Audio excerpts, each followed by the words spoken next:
చివరలో భారీ బహిరంగ సభ జరుగుతుంది. ఇప్పుడు లైవ్ చూద్దాం. ప్రచార కార్యక్రమంలో భాగంగా రాష్ట్ర కాంగ్రెస్ కమిటీ పక్షాన రాష్ట్ర ప్రజలకి 6 గ్యారంటీలు హామీలు ఇచ్చాం.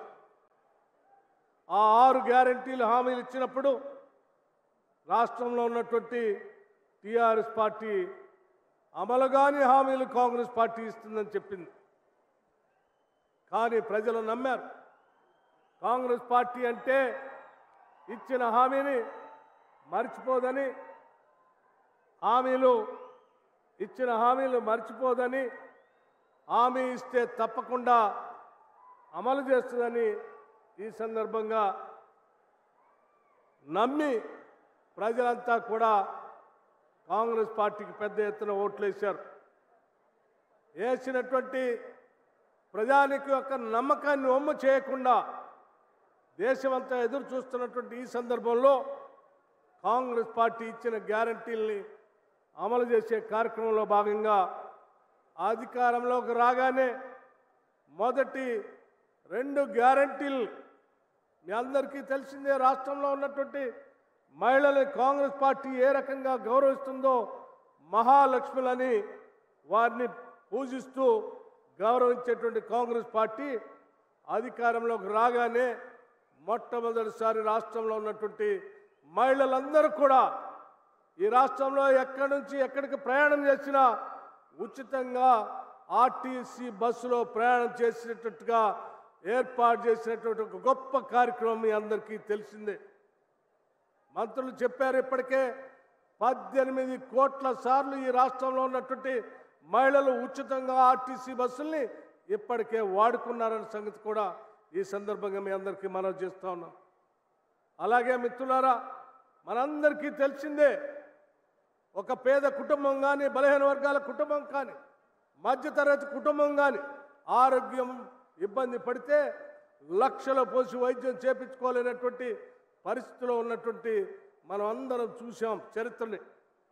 అటువంటి బాధ ఈ రాష్ట్రంలో ఏ కుటుంబానికి ఉండకూడదనేటువంటి ఆలోచనతో 10 లక్షల రూపాయలతో రాజీవ్ ఆరోగ్యశ్రీ కార్యక్రమాన్ని అమలు చేసి చూపించాం. అలాగే అనేక రకాలైనటువంటి ఇబ్బందులు ఉంటే కూడా గత 10 సంవత్సరాలు ఈ రాష్ట్రాన్ని ధనిక రాష్ట్రంగా టీఆర్ఎస్ పార్టీ చేతిలో పెడితే ఈ రాష్ట్రాన్ని ఆర్థిక విధ్వంసం చేసి దాదాపు 7 లక్షల కోట్ల రూపాయలు అప్పులు చేసి అసలు ఏమాత్రం కూడా ఆ వచ్చిన ప్రతి ఆదాయం అప్పులు కట్టడానికే సరిపోయేటట్టుగా ఈ రాష్ట్రాన్ని అనేక రకాలైనటువంటి ఆర్థికపరమైన ఇబ్బందుల్లో పెడితే కూడా మాటిచ్చాం, ఇచ్చిన మాటను నిలబెట్టుకోవాలి. ఏ రకమైనటువంటి ఇబ్బందులు కానీ అప్పులు కానీ మనం ఇచ్చినటువంటి హామీలకి గ్యారంటీలకి అడ్డం రాకూడదని చెప్పి రాష్ట్ర ముఖ్యమంత్రి రేవంత్ రెడ్డి గారు, మంత్రివర్గ సహచరులు, అలాగే శాసనసభ్యులు అందరూ కూడా దృఢ చిత్తంతో దోబరా ఖర్చులంతా తగ్గిస్తూ ఇచ్చిన హామీలను అమలు చేయాల్సిందే అని చెప్పి ఒక సంకల్పంతో ఈరోజు ఒక ఉన్నతమైనటువంటి కార్యక్రమాన్ని ఈ చేవెళ్ల పట్టణం నుంచి ఈరోజు భారీ ఎత్తున ప్రజల సమక్షంలో మేము ఇచ్చినటువంటి హామీలకు సంబంధించిన 500 రూపాయలకే గ్యాస్ సిలిండర్ ఇచ్చేటువంటి కార్యక్రమాన్ని ఈరోజే లాంచింగ్ చేశాం. 200 యూనిట్ల వరకు ప్రతి కుటుంబానికి అర్హత కలిగిన ప్రతి కుటుంబానికి 200 యూనిట్ల వరకు ఉచితంగా కరెంట్ ఇచ్చే కార్యక్రమానికి కూడా ఈరోజే పెద్ద ఎత్తున సెక్రటేరియట్లో లాంచ్ చేసి ఈరోజు మీ అందరి ముందుకు వచ్చి చాలా ధైర్యంగా సంతోషంగా మాట్లాడుతూ ఉన్నాం. టీఆర్ఎస్ నాయకత్వం, టీఆర్ఎస్ పార్టీకి సంబంధించిన హరీష్ రావు గారు కానీ, లేకపోతే కేసీఆర్ గారు కానీ, లేకపోతే కేటీఆర్ గారు కానీ అనేక రకాలైనటువంటి మాటలు మాట్లాడారు. కాంగ్రెస్ వాళ్ళు అధికారంలోకి వచ్చారు, ఇచ్చిన హామీలే ఒక్కటి చేయరు, కరెంటు ఉండదు, ఇచ్చిన గ్యారంటీలు పట్టించుకోరని చెప్పారు. నేను వారికి ఒకటే మాట చెప్తా ఉన్నాను, మీ అందరినీ ఆహ్వానిస్తూ ఉన్నాను కూడా, ఈ రాష్ట్రంలో ఏ నలుమూలకైనా వెళదాం, కరెంటు ఉండదని చెప్పే ఏ నాయకుడున్నా అక్కడ వచ్చి కరెంటు వైర్ని పట్టుకొని చూడండి, కరెంటు ఉందో లేదో స్పష్టంగా తెలుస్తుందని కూడా ఈ సందర్భంగా చెప్తా ఉన్నాం. మిత్రులారా, ఆలోచన చేయండి. ఎన్ని కష్టాలు పెట్టారు, ఎన్ని ఇబ్బందులు పెట్టారు. అయినా కానీ మాట తప్పకుండా వీటిని అమలు చేసి, గ్యారంటీలను అమలు చేసి ప్రజల పక్షంగా నిలబడాలనేటువంటి ఇందిరమ్మ రాజ్య ఆలోచనని ఈరోజు ముందుకు తీసుకొని పోతా ఉన్నాం. మీరందరూ కూడా దీవించాలని చెప్పి నేను విజ్ఞప్తి చేస్తూ ఉన్నాను. మేము తీసుకున్నటువంటి ఈ నిర్ణయాలు మీకు తెలియంది కాదు. చేవెళ్ళ మనందరికీ చారిత్రాత్మకమైనటువంటి ప్రాంతం. ఒకనాడు ఇదే ప్రాంతం నుంచి పెద్ద ఎత్తున పాదయాత్ర చేసి బాబాసాహెబ్ అంబేద్కర్ ప్రాణహిత చేవెళ్ళ ప్రాజెక్టుని మొదలుపెట్టినటువంటి ఆనాటి ప్రాజెక్ట్ ఇక్కడ నీళ్లు రాకుండా చేసినటువంటి ఈ దుర్మార్గ ప్రభుత్వాన్ని నిలదీయాల్సినటువంటి అవసరం ఉందా లేదని కూడా మేము అడుగుతా ఉన్నాం. అధికారంలోకి వచ్చిన తర్వాత అంబేద్కర్ ప్రాణహిత చేవెళ్ళ ప్రాజెక్టు అవసరం లేదు, మేము ఎక్కడో కాళేశ్వరం దగ్గర కడతాం, 152 మీటర్ల ఎత్తులో తుమ్మడిహట్టు దగ్గర కట్టాల్సినటువంటి ప్రాజెక్ట్ని 100 మీటర్ల కిందికి తీసుకొని వచ్చి 100 కిలోమీటర్లు కిందికి తీసుకొని వచ్చి కేవలం 100 మీటర్ల ఎత్తులో కట్టి అద్భుతాలు సృష్టించాం, ప్రపంచం అంతా అద్భుతంగా చూస్తుందని చెప్పినటువంటి కాళేశ్వరం ప్రాజెక్టు ఈరోజు ఏమైంది? నిట్ట నిలువునా చీలిపోతా ఉంది. మేడిగడ్డ నిట్ట నిలువునా చీలిపోతా ఉంది. అన్నారం కింద నుంచి నీళ్లు వస్తూ ఉన్నాయి. అసలు ఇది దేనికి పనికిరాదని చెప్పి డ్యామ్ సేఫ్టీ అధికారులు వచ్చి ఈరోజు ఆ డ్యామ్ను చూసి ఈ రాష్ట్రానికి, దేశానికి చెప్తా ఉన్నారు. అత్యంత ఏమాత్రం భద్రత లేకుండా కట్టినటువంటి ఈ ప్రాజెక్టుతో రాబోయే రోజు చాలా ప్రమాదం ఉంటుంది, తిరిగి మొత్తం కట్టాలని చెప్తా ఉన్నారు.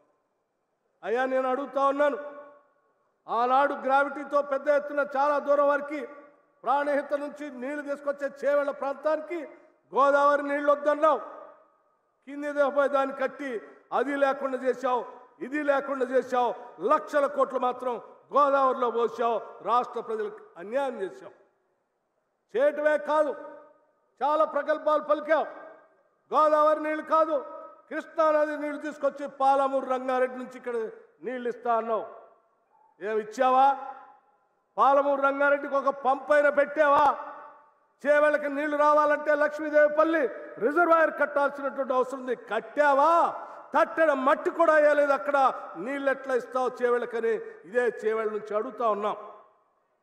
రాష్ట్రం కుదబెట్టి రాష్ట్ర ఖజానా అంతా ఖాళీ చేసి దాదాపు 7 లక్షల కోట్ల అప్పు చేసి గోదావరి నీళ్లు తేవైతే, కృష్ణానది నీళ్లు తేవైతే, మరి ఏం చేసావయ్యా? ప్రజల కంటే మాయ మాటలు చెప్పి ఉన్నది లేనట్టు, లేనిది ఉన్నట్టు భ్రమలు కల్పించి మోసం చేశావు. చేసిన మోసాన్ని గుర్తించి రాష్ట్ర ప్రజలు కాంగ్రెస్ పార్టీని దీవించి ఆశీర్వదిస్తే ఈరోజు ఇందిరమ్మ రాజ్యంగా మీరు చేసిన అప్పులను కూడా తట్టుకొని మేము ఇచ్చిన హామీల్ని అమలు చేయడానికి నానా కష్టపడుతున్నాం అన్న సంగతి కూడా ఈ సందర్భంగా తెలియజేస్తా ఉన్నాం. ఎన్ని ఇబ్బందులున్నా, ఎన్ని అప్పులున్నా, ఎన్ని బాధలున్నా మేము మహాలక్ష్ములుగానే మహిళల్ని గౌరవించాలని సంకల్ప బలంతో ఉన్నాం. ఈరోజు రాష్ట్రంలో మీ హయాంలో జీతాలు కూడా ఇవ్వలేనటువంటి పరిస్థితి నుంచి మేము అధికారంలోకి వచ్చిన డిసెంబర్ నుంచి మొదటి వారం నుంచే జీతాలు ఇచ్చిన చరిత్ర ఈరోజు రాష్ట్రంలో ఉద్యోగస్తులు అందరూ కూడా ఆనందిస్తూ ఉన్నారు. అట్లాగే ఉద్యోగస్తులతో పాటు మహిళలందరూ కూడా గౌరవించుకోవాలనే ఆలోచనతో అంగన్వాడీ వర్కర్స్, ఆశా వర్కర్స్కి, మధ్యాహ్న భోజనం పెట్టేటువంటి మహిళలకి అందరికీ టంచనగా బిల్లులు ఇవ్వాలి, ఈ మహిళలు బాధపడుతున్నారనేటువంటి ఆలోచనతో వాళ్ళందరికీ జీతాలు, బిల్లులు ఇచ్చేటువంటి కార్యక్రమాన్ని చేపట్టాం. వాళ్ళతో పాటు ఇంకొక ఉన్నతమైనటువంటి కార్యక్రమాన్ని కూడా తీసుకోవాలని మంత్రివర్గ సహచరులు, ముఖ్యమంత్రి గారి నాయకత్వంలో ఒక నిర్ణయం, గొప్ప ఉన్నతమైన ఉదాత్తమైన నిర్ణయం చేశారు. అది చెప్పడానికి నేను సంతోషిస్తూ ఉన్నాను. ఆనాటి ఉమ్మడి రాష్ట్రంలో ఉన్నటువంటి దాదాపు సగ జనాభాగా ఉన్న మహిళలందరికీ పావలా వడ్డీకి రుణాలు ఇచ్చి ఆ తర్వాత వడ్డీ లేని రుణాలు ఇచ్చాం. ఆ వడ్డీ లేని రుణాల్ని గత దశాబ్ద కాల 10 సంవత్సరాల టీఆర్ఎస్ పూర్తిగా తుంగలో తొక్కి మహిళల్ని ఆర్థిక సాధికారత లేకుండా గాలికి వదిలేస్తే మేమందరం కలిసి ఆలోచన చేశాం. ఈ రాష్ట్రంలో ఉన్న మహిళలంతా మన మహాలక్ష్ములు, వాళ్ళని ఆర్థికంగా సాధికారికంగా నిలబెట్టాలి, వాళ్ళ కోసం మనకి ఎన్ని ఇబ్బందులున్నా తిరిగి వడ్డీ లేని రుణాలు సెల్ఫ్ హెల్ప్ గ్రూప్స్, డ్వాక్రా సంఘాల మహిళలకి అందరికీ ఇవ్వాలి. అవసరమైతే వేల కోట్ల రూపాయలు వాళ్ళకి రుణాలు ఇప్పించాలని నిర్ణయం చేశాం. ఈ నిర్ణయం మామూలు నిర్ణయం, తప్పనిసరిగా మాటిస్తా ఉన్నాం.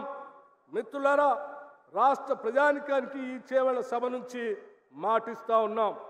మేము ఇచ్చినటువంటి ఏ హామీని కూడా వదిలిపెట్టాం. ఎన్ని ఇబ్బందులు వచ్చినా చేసి చూపిస్తాం. మీరు ఎన్ని ఆశలు పడ్డా ఆపే కార్యక్రమం లేదని తెలియజెప్తూ మేము చేసే ఈ కార్యక్రమానికి